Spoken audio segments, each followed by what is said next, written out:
Hi all.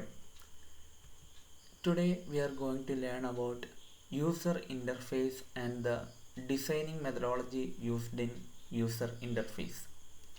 So first let's understand what is a user interface. User interface is the front-end application view to which user interacts in order to use the software.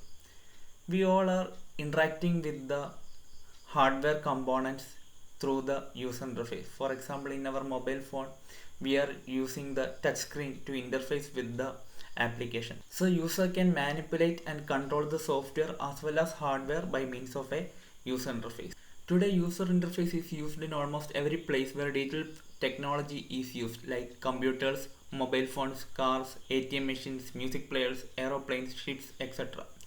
UI can be of different types like graphical based, otherwise called as GUI based, or command line interface like text based interface, or even audio video based interface are used. So first let's understand what are the characteristics of a good user interface.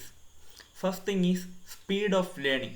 A good user interface should not require its users to memorize the commands.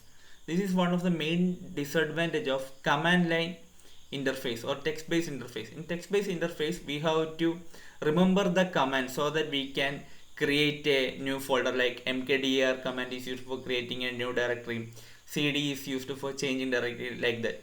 So the user has to remember the commands, which is very difficult for a normal naive user. So the first requirement is the speed of learning. Users can easily memorize the commands or the actions to be performed. Second thing is speed of use or reuse. Speed of use of a UI is determined by the time and user effort necessary to initiate and execute different commands. A good UI should provide the facility to reuse the recently used commands. For example, in WhatsApp, we used to put smileys while sending messages. You know that whenever you are trying to send a message, you can see the most recently used smileys in your list. That is what is called a speed of use or reuse. It will show us the options that we recently used. Next one is speed of recall. Once users learn how to use an interface, the speed with which they can recall the command issue procedure should be maximized. This can be achieved by using suitable metaphors, command issue procedures, etc. Metaphors are standard symbols or notations which is used for denoting a particular command. For example, for cut operation, we use scissors symbol in user interfaces. For copying, we used to show two rectangle boxes which will represent the real-time paper copies.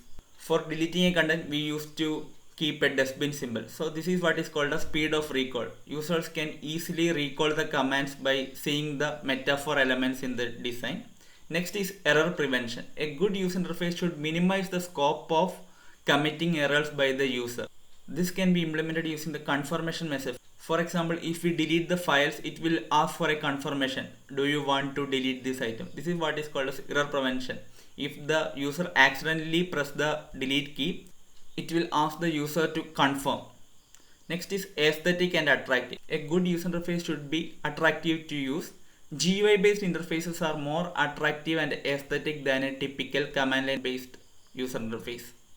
Next is consistency. The notations or icons or commands should be consistent. It should be relevant or relative to the operation they are performing. For example, we are using scissor symbol for cut, dustbin symbol for delete, printer symbol for print. These symbols or notations are same in almost all the standard softwares that we used to see in our real-time applications. Even in WhatsApp application, we are using the same notation for share, copy, cut, paste, etc. so that the user don't need to memorize too many commands. This is what is called as consistency. Every application or standard software should use the same notation for a particular operation. Next is feedback. A good user interface should provide feedback message to the user for every user action. For example, if we delete some files in our mobile phone, it will show us a feedback message like 20 images deleted. Next is support for multiple user categories.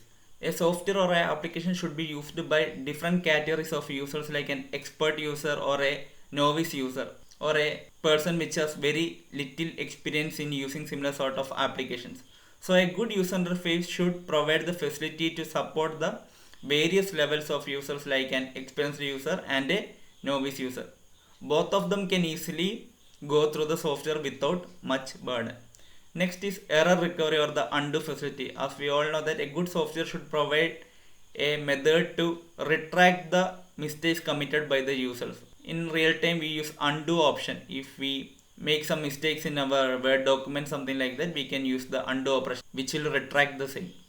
Next is user guidance and online help. A good user interface should provide user guidance. For example, when we used to move our mouse over an icon, it will show a text which will describe what that particular icon will do. For example, if we move our cursor through the copy symbol, it will show copy. If we move our cursor through the scissor symbol, it will show cut, like that. So a good user interface should provide support to the end user, and it should also provide online help. In almost all software, the rightmost tab will be help or online help, which will help the users to resolve their issues. Next is different types of user interface. There are mainly two types of user interface: command line user interface or CLI. It is also called as text based interface. In our Linux shell or in Windows we are using DOS. In this DOS or Linux shell we have to do every actions through giving commands. Here the main difficulty for the user is the user has to remember the commands they have to give for doing a particular application. For example, if you want to create a folder in the Linux terminal, you have to remember the command mkdir. If you want to change the directory, you have to remember the command cd. So by giving the commands we can control the system. That is called as command line interface. CLI uses very less amount of computer resources, but it is very difficult for the user to remember all these commands. Next is graphical user interface or GUI, which is one of the most widely used user interface. Most of the users prefer graphical user interface. In graphical user interface we use various notations, icons and progress bars to control all the actions in the screen. For example, this is a typical GUI screen. There will be a window. In window there will be sub windows or slide bars. There will be a status bar which will show the progress. For example, if we are copying something, it will show the status as it progresses the copying. There will be tabs. There will be various icons. I think you all are familiar with all these notations. Next is an application window. Every GUI based application will have a window. Window is a screen space where we use to provide the various options to the end customer. It will usually have a minimize button, a maximize button and a close button. We can minimize the window, maximize the window or closing a window.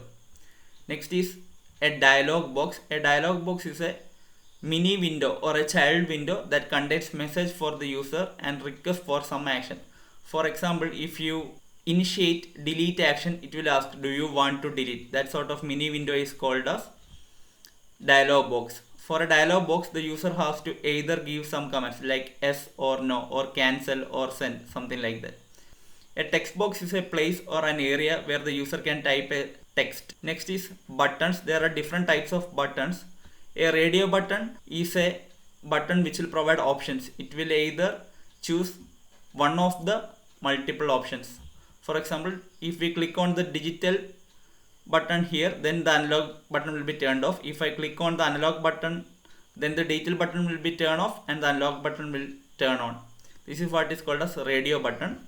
Next is checkbox. There will be a square box. The user can tick mark the boxes whichever relevant for them. Next is a list box where the users are provided with a list of options. User can choose or select the option by clicking on the arrow button or scrolling downwards. Next, let's learn about the GUI design methodology. The typical GUI design methodology comprises of 5 phases. First one is GUI requirement specification. Next is GUI user analysis. Third one is GUI task analysis. Fourth one is GUI design and implementation. And fifth one is GUI testing. The first phase is GUI requirement gathering. In this phase, the designer have to identify what are the functional and non-functional requirements that is expected from the graphical user interface they are going to design. This can be taken from the user or from their existing software repository. The next phase is the user analysis. In this phase, the designer has to identify who all are the end users, whether the users are experienced or they are naive users, based on the user category, they have to design or model the GUI. The third phase is the task analysis. Here the designers have to analyze what task is to be done by the software solution. For example, in websites there will be multiple tabs and under each tab there will be different categories. This sort of task analysis should be identified. For example, in a typical Word document, under the file tab there will be options like open a file, close a file, move a file, etc. Under the edit option there will be cut, copy, paste, all those sorts. So related operations should be listed under a same task which is referred using a common tab. This is what is called as task analysis. They have to identify the task and subtask, and based on that task and subtask they have to identify or prepare a hierarchy of tabs in the end user interface. Next is GUI design and implementation. Based on the requirements and the task analysis, they have to prepare the standard design or the GUI screen. Usually it is prepared using a prototyping model, and the prototyping model will be evaluated by the end user or an experienced team. Based on their feedback, they will refine it till the GUI design is accepted by the end user or by the review team. After that, the actual detailed descriptions and all the detailed hierarchy of tabs will be implemented.